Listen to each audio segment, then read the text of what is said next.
So our mission today is Yeah. basically to cut through all that noise. Okay. Want to pull out the core practical tips, the mindset strategies you really need, and the actionable steps. Actionable is key. Exactly. Steps you can actually use to move past that beginner stage, confidently and effectively. Because this journey, it's not just about collecting words, it's about getting tools that genuinely open doors all over the world. Spot on. We want to arm you with what you need to go beyond just like understanding basic instructions. We're aiming for speaking more fluently, writing with clarity, reading without constantly reaching for the dictionary. Effortlessly, eventually. Hopefully. And it's not just about absorbing information passively, right? It's about putting it into practice, application. Mm-hmm. Okay, so let's unpack this. And where we absolutely have to start, interestingly, isn't with a dictionary or a grammar book. It's with the foundation for any big undertaking, the right mental approach. Right. When we look at all the research, all the expert advice on learning English, the first hurdle, the biggest one usually, isn't grammar complexity, it's internal. It really is. The sources spend a lot of time on this idea they call the importance of embracing error. This seems to be the major blocker for so many people. That's absolutely right. The core challenge that comes up again and again in the material is fear. Plain and simple. Fear of what specifically? Well, it's fear of making mistakes, fear of sounding, silly or unintelligent, fear of being judged by others.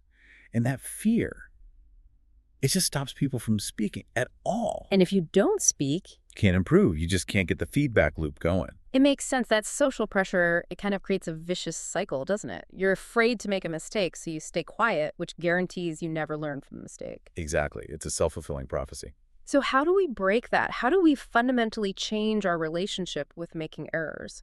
Because everyone makes them. The key shift, and it's described really vividly in the sources, is you have to stop seeing mistakes as failures, period. Okay? Instead, you need to actively embrace them. See them as like essential stepping stones towards fluency.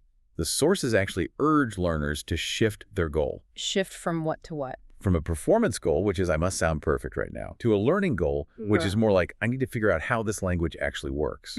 So every time you mess up a plural or use the wrong tense, you haven't failed. You've just gathered some really crucial data for your brain. You're basically collecting intelligence on the language. I like that framing, collecting data. It makes it sound less personal, less like a judgment on you. Exactly. Less intimidating. Right. But, okay, say we manage to get over that initial fear. The next trap seems to be thinking we need to learn everything, like yesterday. That overwhelming feeling. Yes. And that brings us straight to the pacing strategy. The sources are really clear on this. Consistency is way more important than intensity. Okay, explain that. Because the natural urge is often to cram, right? Spend a whole Saturday studying. It is. That's the impulse. Try to study for 8 hours straight on a weekend. But learning a language, it's a neurological process. Your brain needs time to consolidate what it learns. Right, sleep on it. Literally. So practicing for, say, 30 minutes every single day is neurologically much, much better. And it helps you avoid that mental exhaustion and burnout that almost always comes with cramming. So we're talking marathon, not a sprint. Building a habit, not cramming for an exam. Precisely. It's about sustainable progress. But what about when it gets tough? When the discouragement creeps in? You keep making the same mistake over and over. How do you handle that? That's where you need proactive mindset strategies. And one powerful tool mentioned is visualization. Visualization. How does that work in language learning? Well, if you only focus on the negative feedback, the mistakes you just made, you're naturally going to want to quit. It feels bad. Yeah. So you need to actively practice mental rehearsal. Imagine specific, successful moments. Picture yourself confidently ordering coffee in English or having a clear conversation with a new friend, or maybe even giving a short, simple presentation at work. So you're pairing the mental picture of success with the actual, sometimes difficult work of practice. Exactly. It sounds a bit woo maybe, Yeah. but it works. When your brain anticipates success, even imagines it, it can actually reduce that fight or flight response, the adrenaline spike that comes with performance anxiety. Interesting. And that links into the motivation piece, right? Setting realistic expectations. Absolutely. Fluency doesn't happen overnight. You have to be patient with yourself. And crucially, you need to celebrate the small wins. Okay, let's get granular on that. What does celebrating a small win actually look like for a beginner? It can't just be a vague feeling. No, it needs to be concrete. A small win could be successfully introducing yourself without freezing up. Or maybe remembering that tricky irregular verb you learned last week, right in the middle of a sentence. Uh-huh. Or even just forming one completely correct, simple sentence. These tiny victories, they really add up. They're the fuel that keeps you going, especially when you hit those inevitable plateaus. That structure, that tracking, it leads perfectly into the next big idea, setting clear and trackable goals. If the mind sets the engine, then the goals are kind of the GPS, right? That's a great analogy. Without clear goals, you're just adrift. It's easy to feel lost. Learners often say things like, my goal is fluency. Which sounds good, but But it's way too vague. It's not actionable day to day. So the sources really stress the need for direction. And the best way is to divide your objectives into short-term and long-term targets. okay, let's define those. What's a good, actionable, short-term goal for someone just starting? Short-term goals should be things you can measure daily or weekly. So things like learn and try to use 10 new high-frequency words today. Or practice speaking out loud to yourself for 15 minutes every morning. Or maybe complete one specific lesson module on an app or online course. They need to give you that quick hit of accomplishment. Right, that sense of, I did something today. And the long-term goals. These feel like the bigger milestones, maybe looking 6 months or a year ahead. Exactly. Long-term goals set the overall direction. Things like being able to hold a 5-minute conversation on a simple topic without too many pauses, or reading a graded reader book without needing the dictionary constantly. Maybe writing a short, clear email for work. Perfect example. These bigger milestones confirm that all those small daily habits are actually paying off. They show you the progress over time. The sources also talk a lot about tracking progress. Keeping a journal of new words or phrases. Why is that so important, especially if the main goal is speaking? Tracking is basically your secret weapon against discouragement, because you will feel like you're not progressing sometimes. Everyone hits plateaus. Right. When that happens, you can look back at your journal, see the list of words you didn't know a month ago, remember the conversations you couldn't have, look at the lessons you've completed. It turns that subjective feeling of frustration into objective proof that you have improved. That makes sense. It's evidence. Concrete evidence. And one last point on goals. Yeah. The advice is to adjust them as you go. It's not set in stone. Oh, absolutely. It has to be dynamic. If you're consistently hitting your goal of learning 10 words a day, maybe bump it up to 15. If a goal feels completely impossible and you keep failing, it might be too hard right now. And that reinforces the negative feelings. Exactly. Better to adjust it down slightly, succeed consistently at a moderate pace, and build confidence. The guiding principle is steady, sustainable progress, not rushed, discouraging effort. Okay, so we've got the right attitude, we've got our map with clear goals. Now we can start building the actual structure of the language. First stop, building core vocabulary. This is the raw material, right? It really is. Vocabulary is the absolute foundation. And a common mistake beginners make is trying to learn really obscure or specialized words too early. Like scientific terms or something? Yeah, or just words you rarely encounter. The guidance is clear.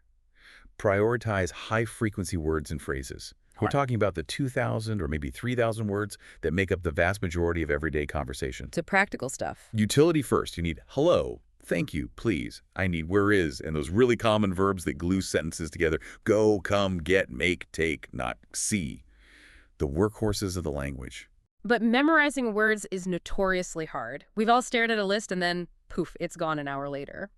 What tools are actually effective for making words stick long-term? This is where cognitive science gives us some great tools. Flashcards are okay, but even better are spaced repetition systems, SRS apps. Think Anki or Memrise. Spaced repetition. Can you break that down? It sounds a bit technical for a beginner. It sounds technical, but the concept is beautifully simple. Basically, these apps fight against the natural human tendency to forget things over time, the forgetting curve. Okay, how? When you learn a new word, the app quizzes you on it pretty quickly. Get it right. The app waits longer before showing it to you again, maybe a day. Get it wrong, it shows it again much sooner, maybe in 10 minutes. Ah, I see. It intelligently schedules reviews right around the time your brain is statistically likely to forget that specific word. This forces your brain to work a little harder to recall it, which is what cements it into long-term memory. It's way more efficient than just rereading a list 50 times. That sounds much more targeted. Smart. But even with SRS, just knowing a word isn't enough, is it? You need context. Are absolutely critical. This is the nuance that often gets missed in rote memorization. You just learn words in context, not just as isolated items on a list. So instead of just memorizing the word run, You learn a phrase or sentence like, I run every morning, or she runs very fast. This way, you're not just learning the meaning, you're learning how it's used grammatically, which words typically go with it, maybe even its different forms, like ran. Got it.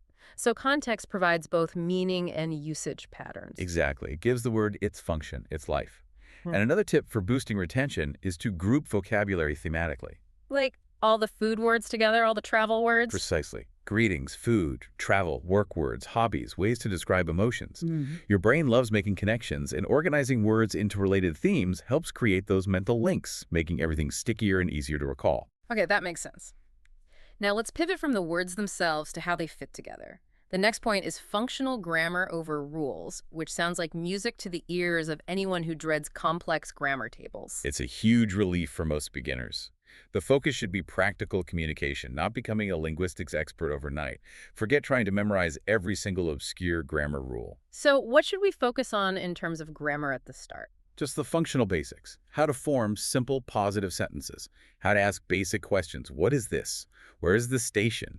And how to make sentences negative. I do not understand. What about tenses? English tenses can feel like a minefield. There are, what, 12 of them? At least. But again, keep it functional. Focus on the simple tenses first. Simple present. I walk. She works. Simple past. I walk. She worked. And the simple future, usually I will go, or perhaps even more commonly in spoken English, I'm going to go. So actively avoid the more complex ones initially, like the perfect continuous tenses. Absolutely. Things like present perfect continuous, I have been walking, or past perfect, I had walked. These are important later, but trying to master them too early just leads to confusion and makes people hesitate even more before speaking. Stick to the simple stuff first. Communicate your basic meaning. That's really practical advice. Defer the complexity. And the method recommended for learning this functional grammar is interesting too. Basically, just absorb it through reading and listening. Yes, let context be your teacher. Yeah. Instead of memorizing a rule like add necessess to third person singular present tense verbs, you just read and hear hundreds of sentences like he walks, she eats, it works. Your brain starts to pick up the pattern naturally, often subconsciously. So you learn the feel of it rather than the abstract rule. Exactly. And the expert synthesis here is really about shifting priorities. Communication first, perfection later. Don't overthink it. If you manage to get your message across, even with a grammatical wobble, that's a win. That's a massive weight off the shoulders for many learners, I imagine. Okay, let's talk about the sound of the language, which often gets pushed to the side. Focus on pronunciation. Yeah, pronunciation is key for being understood. And the number one method, the most effective way to improve, is simply listening and repeating. Imitation. And the goal here isn't necessarily to sound like a native speaker from London or New York, right? Not at all. Forget trying to eliminate your accent that's part of your identity. The real goal is clarity. Can people understand you easily without straining? That's the benchmark. So what specific techniques can a beginner use right now to work on that clarity? You need to train both your ear and your mouth. The sources highlight a few active techniques. One is using tongue twisters. They're silly, but they force your mouth to practice difficult sound combinations. Like she sells seashells. Exactly. Another crucial one, though uncomfortable for many, is recording yourself speaking. Ugh, nobody likes hearing their own voice. I know, but it's so valuable. Record yourself saying a phrase, then immediately listen to a native speaker saying the same phrase and compare. Where are the differences? It forces you to hear what others hear. Painful but necessary, I guess. What else? The third big one is focusing on intonation and stress patterns. English rhythm is really important. It's a stress-timed language. Meaning some syllables get more emphasis than others, unlike, say, French or Spanish, which are more evenly paced. Precisely. Knowing which word or syllable in a sentence gets the main stress makes a huge difference in how natural and clear you sound, sometimes even more than perfecting individual vowel sounds. So build clarity. Don't worry about erasing your accent, because even native speakers have countless accents. The key is just being understood. That's the bottom line. If your listener is spending all their mental energy just trying to decode what you said because the clarity isn't there, the communication isn't happening effectively, if they get your meaning instantly, you're succeeding. Okay, we've got the mindset, the building blocks of vocab and grammar, and an approach to pronunciation. Now, this is where the rubber meets the road. Actually using the language every day. Activating the skills through the 4 core pillars. Let's start with improving listening skills. Listening is absolutely fundamental. It's your input. And the key is to start small and manageable. Begin with things like simple English podcasts, maybe ones designed for learners, or songs with clear lyrics, or short online videos. And when you first start listening, what should the goal be? Understanding every single word. No, definitely not. That's usually impossible to start and just leads to frustration. Instead, focus on the bigger picture. Try to grasp the general idea, the overall topic, maybe the speaker's mood. Also, tune into the rhythm and flow of the speech. So it's like acclimatizing your ear first. Exactly. You're training your ear to recognize the sounds, the cadence, the patterns of spoken English before you worry about decoding every detail. Your brain will gradually adapt to different speeds and accents over time. What about using aids like subtitles? They're everywhere now. How should a beginner use them smartly without just reading instead of listening? That's a great question, because dependency is a real risk. The recommended strategy is pretty simple. Listen first without any subtitles. Force your brain to grapple with the audio alone. Okay. Then listen a second time, maybe, with the English subtitles on. Use them to check your understanding, to confirm what you thought you heard, or clarify things you missed. It acts as an immediate correction tool. So audio first, then text check, not the other way around. Definitely not. If you start with subtitles on, your brain defaults to reading, and that crucial listening muscle doesn't get the workout it needs. Right. And this raises the question of active versus passive listening. Just having a YouTube video playing in the background while you cook dinner probably isn't that effective, is it? Not nearly as effective as active listening. You need to engage with the material.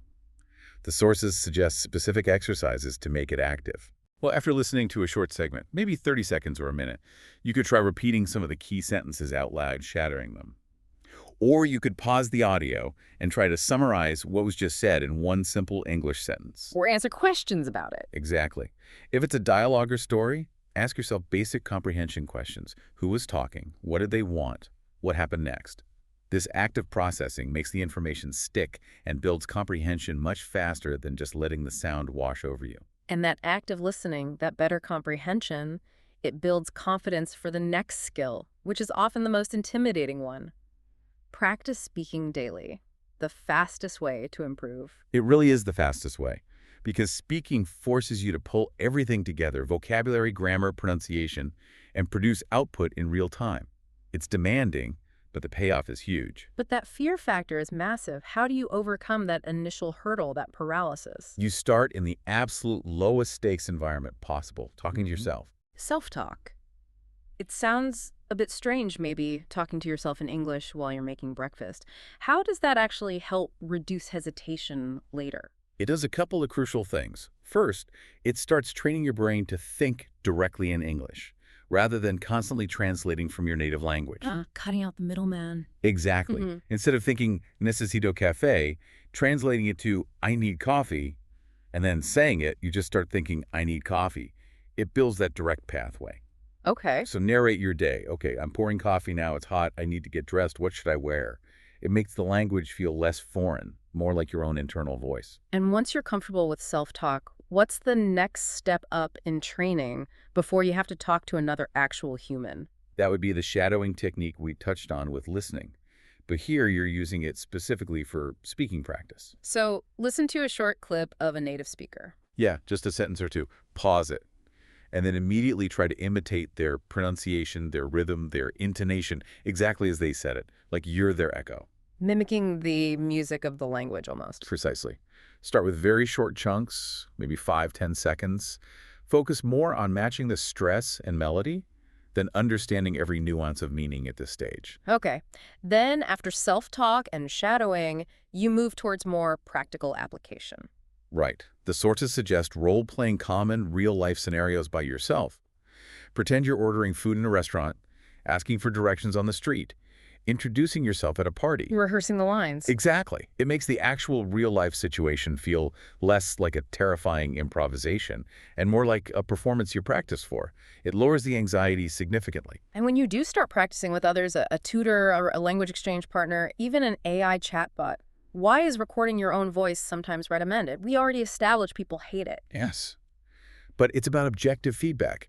The way you think you sound when you're speaking isn't always how you actually sound to others. Our internal perception is skewed. Very skewed. Recording yourself forces you to hear the awkward pauses, the repeated grammar mistakes, the pronunciation issues that you might completely miss in the heat of the moment. It's tough love, but it highlights exactly what you need to work on. Okay, moving on to the third core skill, starting reading. This seems like it supports both vocab and grammar learning. Absolutely. Reading is fantastic input. But the golden rule here is finding material that's at the right level for you. Level-appropriate material. Because if it's too hard. You'll get frustrated immediately, feel stupid, and probably give up. Beginners need to start with things like graded readers' books, specifically written with simplified grammar and vocabulary, or children's stories, or maybe online news articles designed for learners. How do you know if something is the right level? Is there a rule of thumb? Like, should you understand 100%? No, not 100%. If you understand everything, you're not learning much. The sweet spot, according to research, is understanding maybe 70–80% of it. Enough to follow the main ideas in the story, but with enough new words or structures to challenge you a little. So if you're understanding less than, say, half the words on a page, it's probably too hard for now. Exactly. Put it aside and find something simpler. Come back to it later. And when you inevitably hit words you don't know, the advice is crucial. Try to infer the meaning first. Yes, resist the urge to stop and look up every single unfamiliar word. That completely breaks the flow and turns reading into a tedious dictionary exercise. It kills the enjoyment and motivation. So use the context, the words around it, the overall meaning of the sentence. Try to make an educated guess first. If the word keeps appearing and you still can't figure it out, then maybe look it up. But try guessing first. The long-term benefit of reading like this is huge. Your vocabulary grows much more naturally, and your brain absorbs correct grammar patterns passively over time just through sheer exposure. Makes sense. Okay, the final core skill, writing regularly. How does this piece fit in? Writing is the reinforcement skill. It forces you to actively produce the language, taking the vocabulary and grammar you've learned through listening and reading and putting it together yourself. It really cements the learning. What's a good starting point for a beginner? Writing essays? Oh, definitely not. Start super small. The recommendation is often to keep a simple daily journal, even just 2 or 3 sentences. About what? Anything. What you did today, how you're feeling, what your plans are for tomorrow. Today I went to the park, it was sunny. Tomorrow I will study English. Simple stuff. That seems very achievable. What's the next step up from the 3-sentence journal? Then you can move towards slightly more structured communication. Maybe writing short emails or messages to a friend or language partner, or writing brief descriptions of pictures or objects. This forces you to apply that functional grammar we talked about. And what about using tools like spell check or grammar checkers? Are they helpful or harmful? They can be helpful, but with a warning. The advice is to try writing your piece first on your own. Get your thoughts down. Then use the tools to check for errors and make corrections. Ah, so use them for editing, not for composing. Exactly.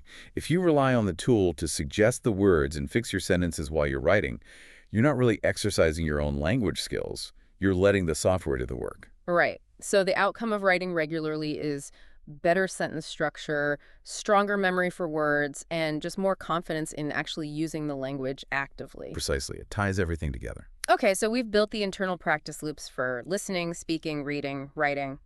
Now let's talk about accelerating things using the world around us and modern tools. First up, using technology effectively. This feels like a must these days. It really is. We're incredibly lucky to have the tech we have now for language learning. It offers both structured learning paths and amazing interactive practice. So for structure, you're talking about language learning apps like Duolingo, Babbel, Memrise. Exactly. Those kinds of apps are often great for beginners. They provide structured lessons, spaced repetition for vocabulary, basic grammar drills. They give you a clear path to follow, especially early on.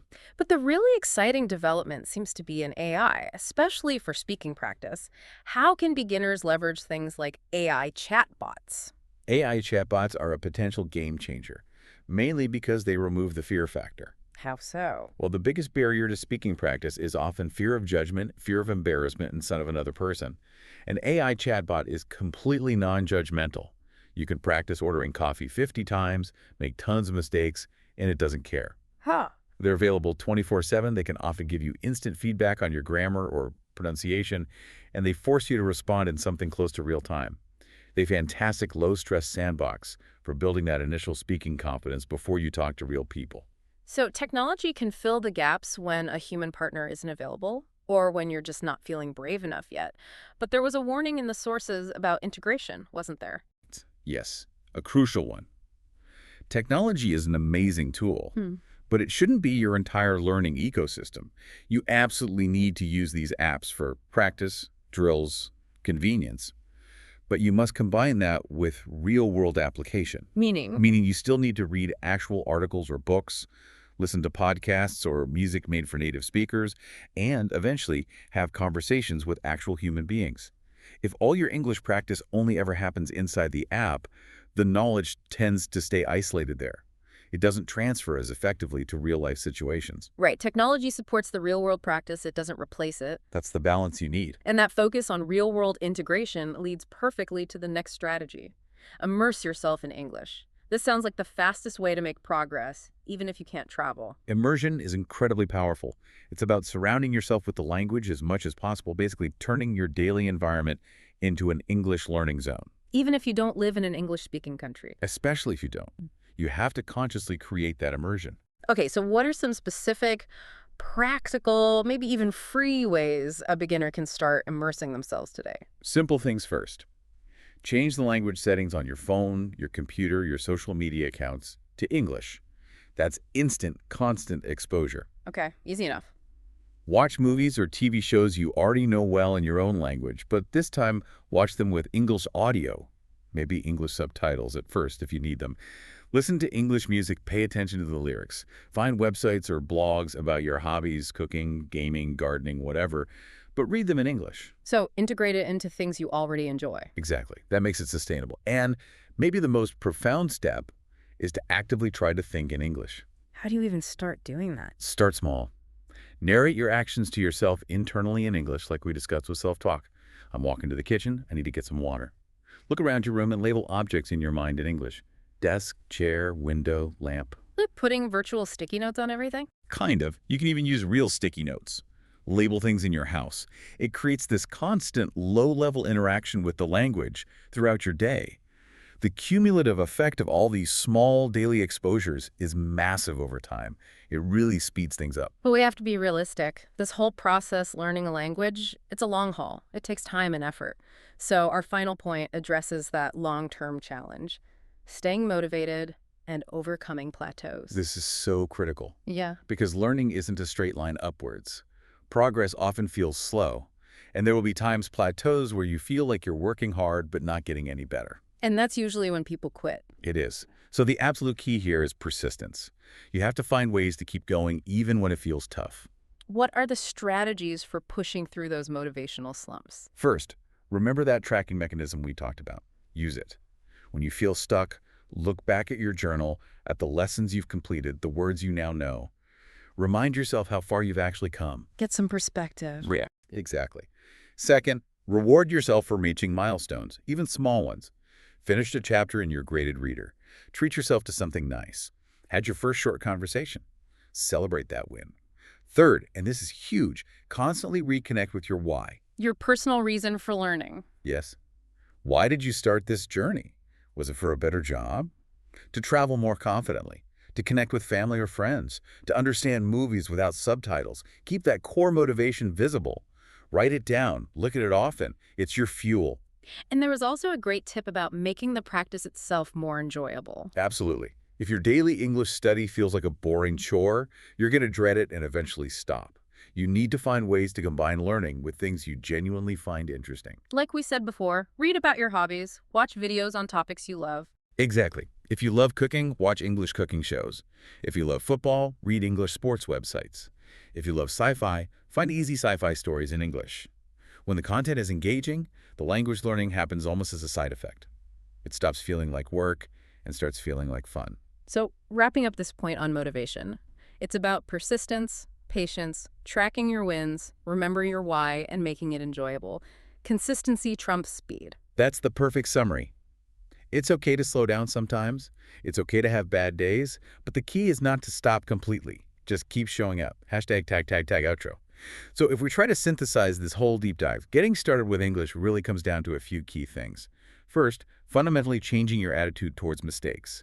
See them as necessary data, not failures. Right. Embrace the errors. Then, set clear, achievable, trackable goals, both short-term for momentum and long-term for direction. Build your foundation with high-frequency vocabulary learned in context, and focus on practical, functional grammar first. Don't get bogged down in complexity too early. And critically, activate those skills every single day. Make listening active, not passive. Push yourself to speak, starting with low-stakes practice like self-talk and shadowing. Read things you can mostly understand and write regularly, even just a little bit. And leverage the tools available. Technology like SRS apps and AI chatbots can be amazing supports, but always integrate them with real-world immersion and practice. Surround yourself with English. Use the tech, but don't hide behind it. Exactly. And if we connect all this back to the bigger picture, remember that becoming confident in English isn't a destination you suddenly arrive at. It's a journey. It's built step by step, habit by habit. Every small effort counts. It's a process that really can transform your ability to connect with the world. No question. It opens up so much. So we've unpacked a lot about how learning English can open new doors professionally, socially, culturally. We want to leave you, our listener, with a final thought to mull over, something inspired by the goals you might be setting right now after this conversation.